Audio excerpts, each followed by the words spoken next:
হাসিনার লেসপেন্সার ছিল summit group. সেই সামিটের 5টা কোম্পানিকে হাসিনা পলানোর পরে বাংলাদেশ সরকার পরিশোধ করেছে 5,978 কোটি টাকা। হাসিনা পলাইছে, সামিটের চেয়ারম্যান ফারুক খান গ্রেপ্তার হয়েছে, আজিজ খানের ব্যাংক অ্যাকাউন্ট জব্দ হয়েছে, তবু হাসিনা পলানোর পরের 1 বছরে সামিট গ্রুপ 5,978 কোটি টাকা পাইছে। তার মানে তার কি ইলেকট্রিসিটি দিচ্ছে সরকারকে, তাই সরকার টাকা দিতেছে? জি না। ফারুক খানের ফ্যানেলের কাপড় ঘষলে ইলেকট্রিসিটি যেতে তৈরি হবে সেটুকুও দেয় নাই, শূন্য ইলেকট্রিসিটি দিয়া 1,000 কোটি টাকা নিয়ে গেছে। জানেন তো আমাদের শরীরে এমনকি চুলে ঘষা দিলে ইলেকট্রিসিটি তৈরি হয়, স্থির বিদ্যুৎ কয়। তো ওই স্থির বিদ্যুৎও শরীরে ঘষা দিলে যা বাড়াবি সেটাও দেয়নি। তাহলে কেমনে নিল টাকা? এটা পরে আমরা বিস্তারিত দেখব। শুধু সামিট না, ওরিয়ন আর মির্জা আজম পরিবারের ডিজিটাল পাওয়ার পাইছে 299 কোটি টাকা। মাশাআল্লাহ।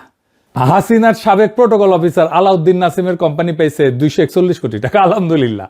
শামীম ওসমান, মির্জা আজম আর ওবায়দুল করিমের ওরিয়ন পাওয়ার সোনারগাঁ পাইছে 442 কোটি টাকা। ইয়া আল্লাহ, দরবেশ বানায় দাও। কারণ আরো আছে।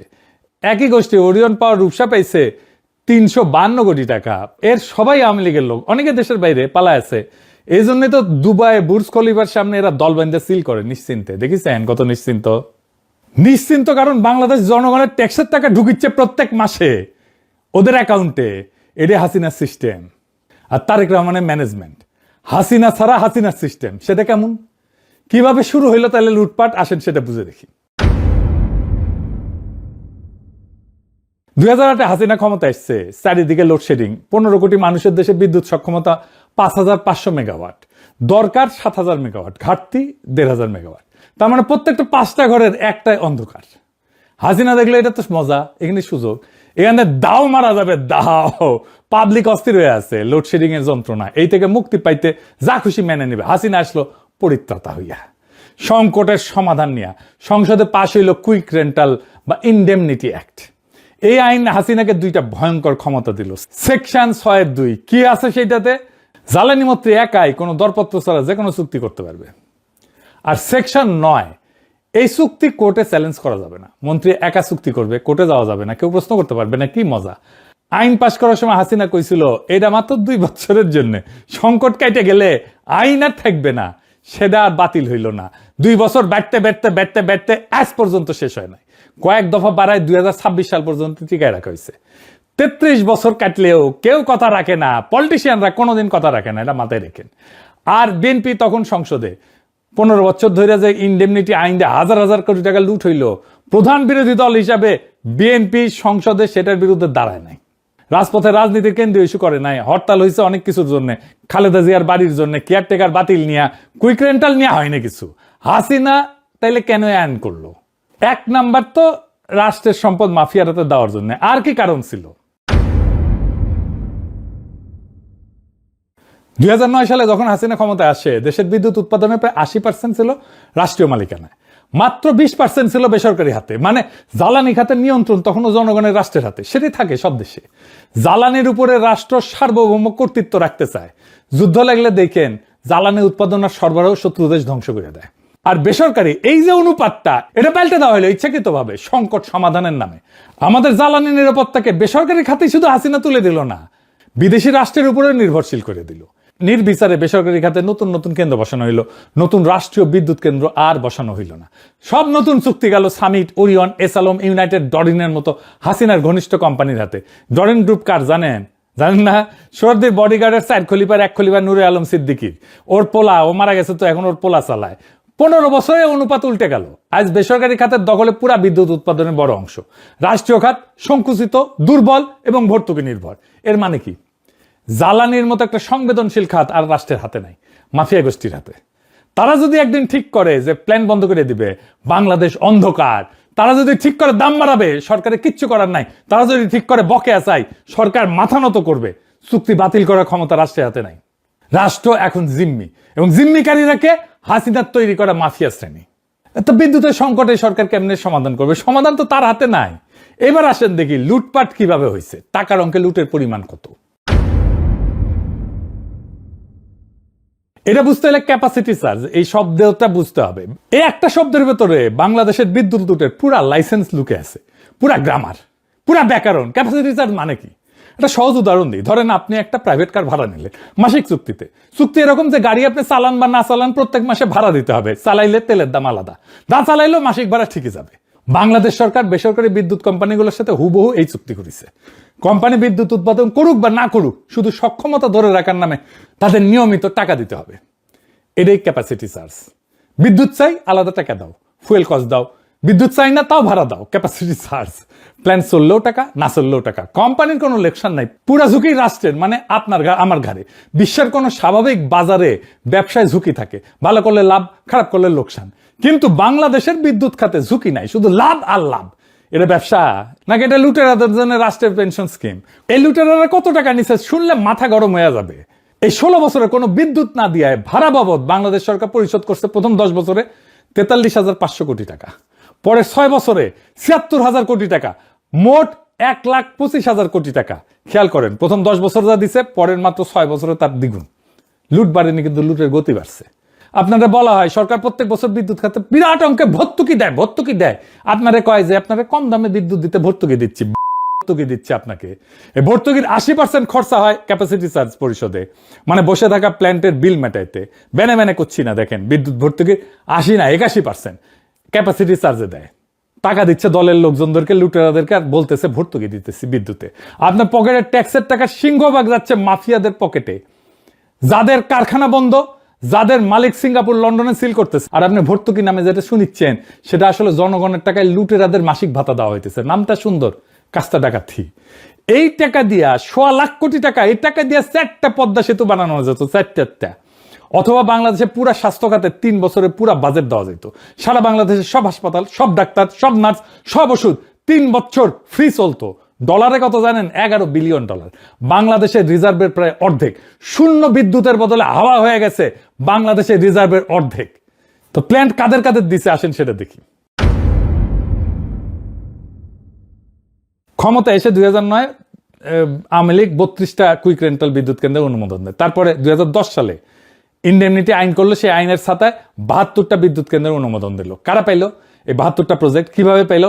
দরপত্র হয় নাই, কোন টেন্ডার নাই, প্রতিযোগিতা নাই, কম কে দাম দিতে পারবে সেটার কোনো হিসাব হয় নাই। সরকার যাকে চাইলো তাকেই দিল, সিল মেরে দিল। কারা পাইলো? বেশিরভাগই সরকারের ঘনিষ্ঠ লোক, দলীয় ব্যবসায়ী, মন্ত্রী, নেতার আত্মীয়, আওয়ামী লীগের পৃষ্ঠপোষকতায় গড়ে ওঠা নব্য ধনিক শ্রেণী। যে বিদ্যুতের দরকারই ছিল না আমাদের, এখন আমার ক্ষুদ্র ভাতার ভগিনীরা করবে। আমাদের আসলে কত বিদ্যুৎ লাগে এখন? আর কেনই বা হাসিনা ওভার ক্যাপাসিটি বানাইলো?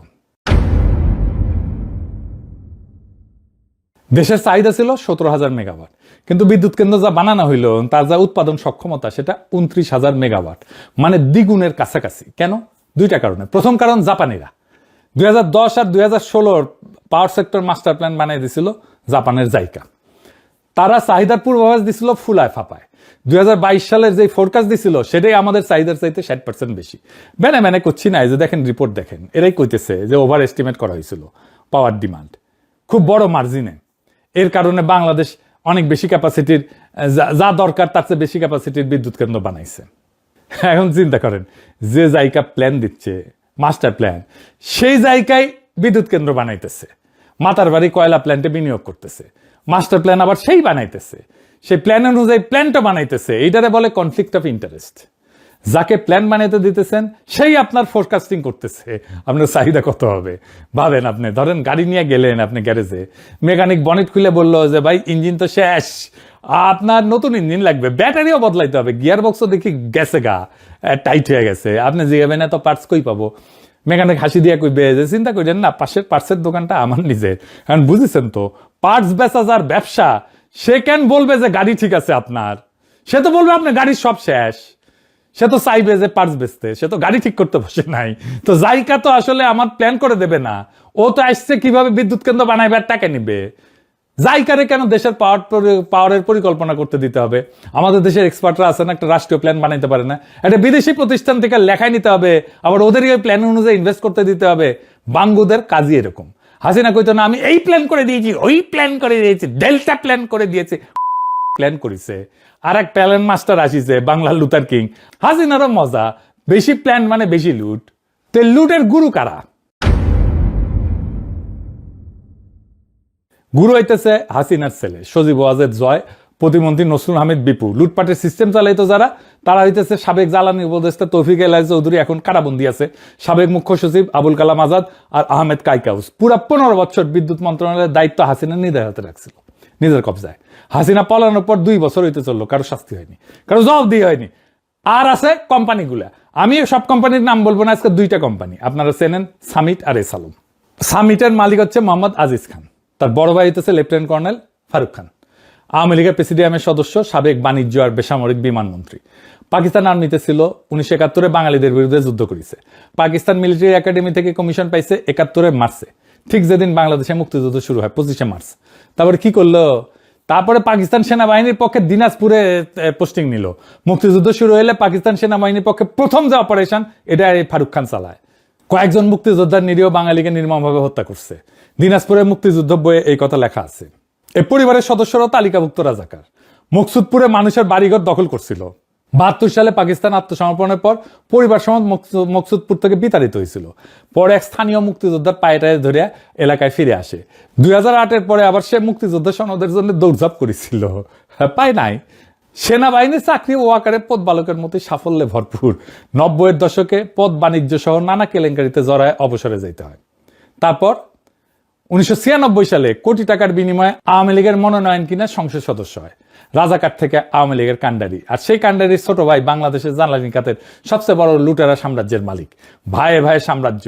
71-এর দিনাজপুর থেকে 2026-এর সিঙ্গাপুর। হ্যাঁ, এই হইতেছে বাঙ্গুদের জার্নি, বাঙ্গু এলিটদের জার্নি। আরো 3 ভাই আছে, জাফর, লতিফ, ফরিদ, সবাই সামিটের ভাইস চেয়ারম্যান। পরিবারের কোম্পানি, পরিবারের সাম্রাজ্য।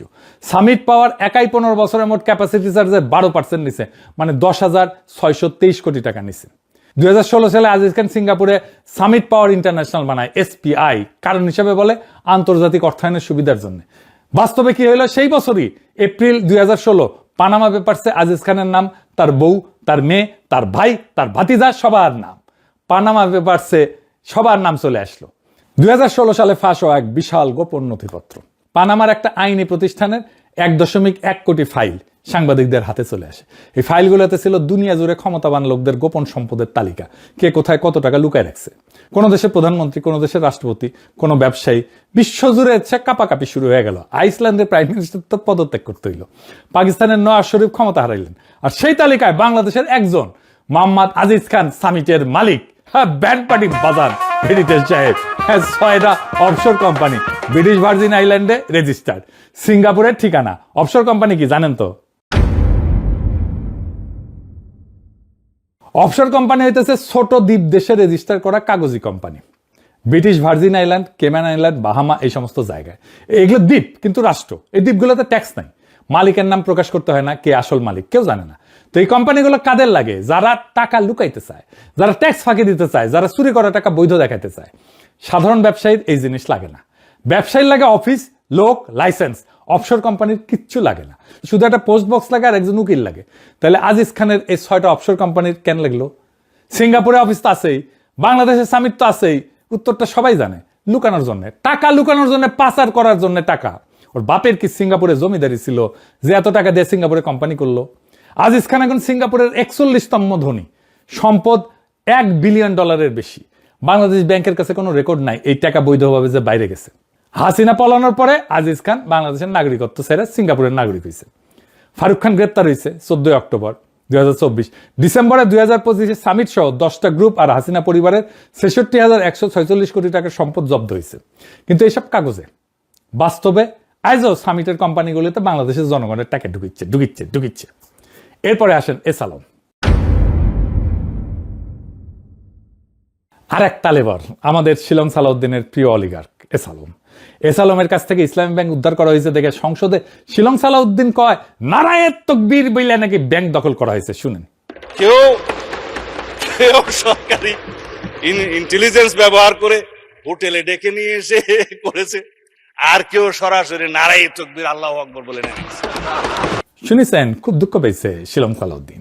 এই এসালমের বিদ্যুৎ কেন্দ্র হইতেছে চট্টগ্রামের বাঁশখালী, সমুদ্রের ধারে 1320 মেগাওয়াটের কয়লা বিদ্যুৎ কেন্দ্র, নাম SS পাওয়ার। এই প্ল্যান করার সময় 2016 থেকে 17 স্থানীয় মানুষ রাস্তায় নামছিল। কারণ তাদের জমি যাচ্ছে, মাছ ধরার জায়গা যাচ্ছে, পরিবেশ যাচ্ছে। প্রতিবাদে মিছিল হয়েছিল, আন্দোলন হয়েছিল, সংগ্রাম হয়েছিল, গুলি করছিল পুলিশ, হাসিনা পুলিশ, সাথে ছিল এসালামের গুন্ডা। 5 জন মানুষ মারা গেছিল পুলিশ আর গুন্ডার গুলিতে। একটা প্ল্যান তৈরি হওয়ার আগেই 5টা লাশ। এই রক্তের উপরে দাঁড়ায় প্ল্যান চালু হইলো। তারপর কি হইলো? 2019 ফেব্রুয়ারিতে সরকার এসালামকে এক ধাক্কায় 3170 কোটি টাকার স্ট্যাম্প ডিউটি মাফ করে দিল। জমি লিজ আর ব্যাংকের ফাইন্যান্সের দলিলের উপরে স্ট্যাম্প লাগতো, সেটার ফি ছিল এত টাকা, মাফ করে দিল। ডলারে 382 মিলিয়ন। প্ল্যান তখনও চালু হয়নি, তার আগে উপহার দিয়ে দেওয়া হইলো। কেন দিল? এমন যদি হইতো যে তারা কম দামে আমাদেরকে বিদ্যুৎ দিতেছে, তা তো না। বাঁশখালী থেকে যে বিদ্যুৎ আসে তার দাম শুনলে মাথা ঘুরে যাবে। ইউনিট প্রতি 20 টাকা 53 পয়সা, দেশের সবচেয়ে দামি বিদ্যুৎ। তুলনায় দেখেন, রামপাল থেকে আমরা 16 টাকা 11 পয়সা, আদানি থেকে 15 টাকা 14 পয়সা, বরিশাল থেকে 13 টাকা 16 পয়সা, পায়রা থেকে 11 টাকা 87 পয়সা। বাঁশখালী আদানির চাইতে 35% বেশি, পায়রার চেয়ে দ্বিগুণ। শুধু 23-24 অর্থ বছরে বাঁশখালী একাই ক্যাপাসিটি চার্জ নিছে 3287 কোটি টাকা। সমান সাইজের অন্য কয়লা কেন্দ্রের তুলনায় দ্বিগুণেরও বেশি। এইবার আসেন, আদানি কেমনে আসলো এর মধ্যে? আজকে শুনেছেন দেশে বিদ্যুতের মোট চাহিদা 17,000 মেগাওয়াট। হাসিনার হাতে বিদ্যুৎ উৎপাদনের সক্ষমতা 29,000 মেগাওয়াট। বাড়তি 11,000 মেগাওয়াট নিয়ে আমরা বসে আছি। সামিট আছে, এসালম আছে, ওরিয়ন আছে, ইউনাইটেড আছে, সবাই বসে বসে ক্যাপাসিটি চার্জ দিতেছে। দেশ তো অন্ধকারে ডুবে নাই, তাই না? বিদ্যুৎ আছে, বিদ্যুৎ উপচায় পড়তেছে, বরং আমাদের লাগবেই না, এতগুলো বিদ্যুৎ কেন্দ্র আছে। তারপরও ভারতের ঝাড়খণ্ড থেকে আদানির বিদ্যুৎ আমদানির চুক্তি হইল 1550 কিলোমিটার দূর থেকে। বাংলাদেশের সবচেয়ে দূরের কোণে গিয়া ট্রান্সমিশন লাইন বানায় চড়া দাম দিয়া। কেন? টেকনিক্যাল কোনো কারণে না, ইকোনমিক্যাল কোনো কারণেও না। উত্তরটা হইতেছে আত্মীয়তার। কিরকম আত্মীয়তা? 2015 সাল, মোদি আসছেন ঢাকায়, শ্বশুর বাড়ি, যৌতুক দিতে হবে না। যৌতুক হইতেছে $4.5 বিলিয়ন ভারতীয় বিদ্যুৎ রপ্তানির চুক্তি। কার সাথে? গৌতম আদানির সাথে, মোদির ঘনিষ্ঠতম শিল্পপতি। ঝাড়খণ্ডের গেড্ডায় একটা 1600 মেগাওয়াটের প্ল্যান বানাবে বাংলাদেশের জন্য, ডেডিকেটেড প্ল্যান। শর্তগুলো শোনেন শুধু মন দিয়া। প্রথম শর্ত হইতেছে, বিদ্যুৎ আসুক বা না আসুক, প্ল্যান চলুক বা না চলুক, ট্রান্সমিশন লাইন কাজ করুক বা না করুক, বাংলাদেশকে দিতে হবে বছরে $450 মিলিয়ন ক্যাপাসিটি চার্জ আর মেইনটেনেন্স চার্জ মিলায়। 2 নম্বর শর্ত, দাম ইউনিট প্রতি 12 টাকা। ভারতের অন্য বেসরকারি উৎপাদকের চাইতে 27% বেশি, সরকারি উৎপাদকের চাইতে 63% বেশি। তৃতীয় শর্ত কি? মেয়াদ 25 বছর। এর মাঝে বের হওয়া যাবে না। বের হইলে আন্তর্জাতিক আদালতে বাংলাদেশ মামলা খাবে। আওয়ামী লীগের 25 বছরের চুক্তি খুব পছন্দ। ওর বাপ শরদের বডিগার্ড করে গেছিল 25 বছরের চুক্তি, দাসত্বের চুক্তি ইন্দিরার সাথে মৈত্রীর নামে, আর কাটাল রানী করলো আদানির সাথে চুক্তি। হিসাব করেন, 25 বছরে শুধু ক্যাপাসিটি চার্জ দিতে হবে 1,08,360 কোটি টাকা। পদ্মা সেতু একটা 30,000 কোটি টাকা, মানে এই টাকায় আরো 3টা পদ্মা সেতু বানানো যায়। হাসিনা কেন এই চুক্তি করলো? দেশে বাড়তি 11,000 মেগাওয়াটের বিদ্যুৎ কেন্দ্র বসে আছে, দ্বিগুণ দাম দিয়ে বিদ্যুৎ কিনতে রাজি হইল কেন? কারণ ক্ষমতায় টিকতে দিল্লি লাগে। এই সমর্থনের একটা দাম আছে, এই দামটা গৌতম আদানির পকেটে দিতে হবে 25 বছর ধইরা। আদানি কোনো সাধারণ ব্যবসায়ী না, মোদির ঘনিষ্ঠতম শিল্পপতি, মোদির অর্থনৈতিক ছায়া। আদানির মুনাফা মানে মোদির রাজনৈতিক শক্তি। এটা সরাসরি ঘুষ না, সেটা ছিল জিওপলিটিক্যাল ভাড়া, ক্ষমতার ভাড়া। হাসিনা ক্ষমতায় থাকার ভাড়া বাংলাদেশের জনগণ পরিশোধ করিচ্ছে প্রত্যেক মাসে। বিদ্যুৎ বিলের মধ্যে লুকায় লুকায় ওই ভাড়া আসিচ্ছে আপনার কাছে। আমরা ক্ষুদ্রকালে কইতাম এটা ভাড়া নেয়। ইন্ডিয়া বাংলাদেশের মারছে, এখন আদানির মাধ্যমে ভাড়া নিতেছে। এবার আসেন ইউনূস সরকার কি করছিল সেটা দেখি। হাসিনা পালানোর 2 সপ্তাহের মধ্যে হাসিনার ইনডেমনিটি অ্যাক্ট জয় বাংলা করে দিচ্ছিল। 15 বছর যে লুট চলছে সে অ্যাক্টের অধীনে সমস্ত কার্যক্রম স্থগিত করে দেয়। সেপ্টেম্বরে একটা ন্যাশনাল রিভিউ কমিটি করে বিদ্যুতের সমস্ত চুক্তিগুলো বিবেচনা করার জন্য, পুনর্মূল্যায়ন করার জন্য। অক্টোবরে সামিট গ্রুপের সাথে হওয়া ভাসমান এলএনজি টার্মিনাল চুক্তি বাতিল করে দেয়। সাথে সাথে আজিজ খান পরিবারের 11 জনের ব্যাংক অ্যাকাউন্ট জব্দ হয়ে যায়। বাঘের বাচ্চা সাব্বাস! বাংলাদেশের ইতিহাসে এত বড় কোম্পানির সাথে সরকার কখনো এইভাবে চুক্তি বাতিল করেনি। বাঘের গর্জন হবে এডিটর সাহেব। 1 মাস পরে আরো বড় ধাক্কা। 14 নভেম্বর 2024 হাইকোর্ট রায় দিল যে 2টা ভয়ঙ্কর অ্যাক্ট ছিল, ইনডেমনিটি অ্যাক্টের 9 এবং 6 এর 2 ধারা, এটা অসাংবিধানিক। 15 বছর ধরে যে ছাতার নিচে লুটপাট চলতেছিল, সেই ছাতার মূল কাঠামোকে আদালত জয় বাংলা করে দিল। এইবার চাকভুং পার্টিশন হবে এডিটর সাহেব। এরপরে জানুয়ারিতে ন্যাশনাল রিভিউ কমিটি তার রিপোর্ট জমা দিল। তারা বললো আদানি চুক্তিতে মারাত্মক অসঙ্গতি আছে, গুরুতর জালিয়াতি আছে, সুপারিশ করলো সিঙ্গাপুরে আন্তর্জাতিক সালিশে যাইতে হবে আদানির বিরুদ্ধে, ভারতের সবচেয়ে শক্তিশালী শিল্পপতির বিরুদ্ধে। বিরাট সিদ্ধান্ত, ঐতিহাসিক সিদ্ধান্ত। যে কাজগুলো সব হয়েছিল অধ্যাদেশের ভিত্তিতে। অধ্যাদেশের চূড়ান্ত পরিণতি দেওয়ার দায়িত্ব ছিল পরবর্তী নির্বাচিত সরকারের, মানে বিএনপির। বিএনপি কি করলো আসেন সেটা দেখি। বিএনপি সরকার আসছে 2 মাসের বেশি হয়ে গেছে। এই 2 মাসে বিদ্যুৎ খাতে কি কি করতে পারত, তালিকাটা কিন্তু ছোট না। আদানির বিরুদ্ধে সিঙ্গাপুরে সালিশে যাওয়ার সুপারিশ ছিল, 2 মাসে সরকার এটা গ্রহণ করতে পারতো, এই প্রক্রিয়া শুরু করতে পারতো, করে নাই। বিদ্যুৎ চুক্তিগুলো চিরস্থায়ী না, 15 থেকে 25 বছর মেয়াদ, তারপরে নবায়ন করতে হয়। অনেক প্ল্যান্টের চুক্তি এখন নবায়নের পথে। মজার ব্যাপার, হাসিনা সরকার নিজেই 23-24 সালে বাজেটে ঘোষণা দিছিল, অর্থমন্ত্রী সে সময় এই যে লোটা কামাল ছিল, মুস্তফা কামাল, সংসদ দ্বারাই বলছিল যে চুক্তি নবায়নের সময় ক্যাপাসিটি চার্জের ক্লজ তুলে দেওয়া হবে, মানে নতুন মডেল হবে, নো ইলেকট্রিসিটি নো পেমেন্ট, বিদ্যুৎ দিলে টাকা পাবে, না দিলে না। বিএনপি সরকার এই ঘোষণা শুধু জোর দিয়া বহাল রাখতে পারত। যেসব চুক্তি এখন নবায়নের পথে সেগুলোতে এই শর্ত চাপাইতে পারত। এই কাজে আদালতে যাওয়ার ভয় নাই, আন্তর্জাতিক সালিশের ঝুঁকি নাই, চুক্তি বাতিলের ঝামেলা নাই। পুরনো চুক্তি তো এমনিতেই শেষ, নতুন চুক্তি সরকারের শর্তে হবে। তবু এই সহজ কাজটা বিএনপি করে নাই। সরকার কি করলো, ওই যে অধ্যাদেশ পাশ করে গেছিল প্রফেসর ইউনূস, ইনডেমনিটি অ্যাক্ট স্থগিত, এইটা সে আইনে পরিণত করলো। এখন মনে হবে বাহ ভালো তো, এটা আইনে পরিণত করছে। হ্যাঁ, ইনডেমনিটি আইন আনুষ্ঠানিকভাবে শেষ, কিন্তু এটার মধ্যে কিন্তু আছে। প্রফেসর ইউনূসের সরকার যে আইন অধ্যাদেশটা করছিল, সে অধ্যাদেশ বিএনপি সংসদে পাশ করানোর সময় একটা ক্লজ ঢুকাই দিয়েছে বিএনপির মধ্যে।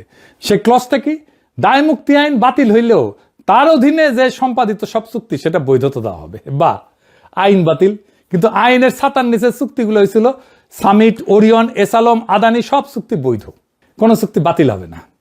হাসিনার দায় মুক্তি আইনের সব চুক্তিকে বৈধতা দিছে বিএনপি। মাফিয়া আইনটা বাতিল করার মানে কি, যদি মাফিয়া চুক্তিগুলো বহালই রাখে, মাফিয়াদের লাইসেন্স কেড়ে নেওয়া মানে কি, যদি তাদের সব রোজগার নিরাপদ রাখে, এটা তো বাতিল করা না, এটা বৈধতা দেওয়া। এটা পুরনো আইনের কবর দেওয়া না, এটা পুরনো আইনের অধীনে যত লুটপাট হয়েছিল সব লুটপাটকে চিরস্থায়ী বৈধতার সিল মেরে দেওয়া। ইউনূস সরকার অধ্যাদেশ দিয়ে বলছিল এই লুট অবৈধ, বিএনপি সংসদে আইন পাশ করে বলল এই লুট বৈধ। এখন সব মেলান, হাসিনা গেছে, আওয়ামী লীগ গেছে, অভ্যুত্থান হয়েছে, বিপ্লব হয়েছে, 2 বছর হইতে চললো, কিন্তু সামিট প্রত্যেক মাসে টাকা পাইতেছে, ওরিয়ন পাইতেছে, ইউনাইটেড পাইতেছে, ডরিন পাইতেছে, এসালমের বাঁশখালী আজও ক্যাপাসিটি চার্জ নিতেছে, আদানি মাসে মাসে কোটি কোটি টাকার কিস্তি বুঝে নিতেছে। যে ব্যবস্থা হাসিনা বানাইছিল সেই ব্যবস্থা আজও চলতেছে। শুধু হাসিনাটা নাই, হাসিনা ছাড়া ব্যবস্থা, কারণ ব্যবস্থাটা শুধু হাসিনার ছিল, ব্যবস্থাটা ছিল চুক্তির, আইনের, কাঠামোর, বন্দোবস্তের। আমরা সেই জন্যই বন্দোবস্ত বদলাইতে চাইছিলাম, আর সেই চুক্তি, সেই আইন, সেই কাঠামো বদলানোর ক্ষমতা একমাত্র সরকারের হাতে। ইউনূস সরকার শুরু করছিল অধ্যাদেশ দিয়া, ইনডেমনিটি বাতিল কইরা, সম্পদ জব্দ কইরা, আদানির বিরুদ্ধে সালিশের সুপারিশ চাই না। বিএনপি সরকার সেই কাজ শেষ করতে পারত, আইন বানায়, মামলা টুইকা, চুক্তি বাতিল করে, টাকা উদ্ধার করে, করেনি। কেন করেনি? কারণ এই মাফিয়া শ্রেণীর সাথে নতুন রাজনৈতিক বন্দোবস্ত হয়ে গেছে, নাম বদলাইছে, মুখ বদলাইছে, সম্পর্ক টিকে আছে। সম্পর্ক বদলে যায়নি একটি পলকে, হাসিনা গেছে, হাসিনার ব্যবস্থা থেকে গেছে, আর সেই ব্যবস্থার বিল আবারও পরিশোধ করব আপনি, আমি, সবাই। বিদ্যুতের দাম আবার বাড়তেছে, কারণ মাফিয়াদের ভাড়া তো কেউ মাফ করেনি। আমাদের লড়াই যেন শেষ হওয়ার না, একটা লড়াই করে দম ফেলতে না ফেলতে আর একটা লড়াই এসে হাজির হয়। এই বিএনপি রেজিমকে জবাব দিতে হবে, কেন অধ্যাদেশকে অবিকল আইন বানানো হলো না, কেন ক্লজ যুক্ত করা হলো, কোন মাফিয়াকে বাঁচানোর জন্য অধ্যাদেশে নতুন ক্লজ লাগানো হইলো। এর জবাব একদিন না একদিন দিতেই হবে বিএনপিকে, কারণ জুলাই এখনো জিন্দা আছে। ইনকিলাব জিন্দাবাদ।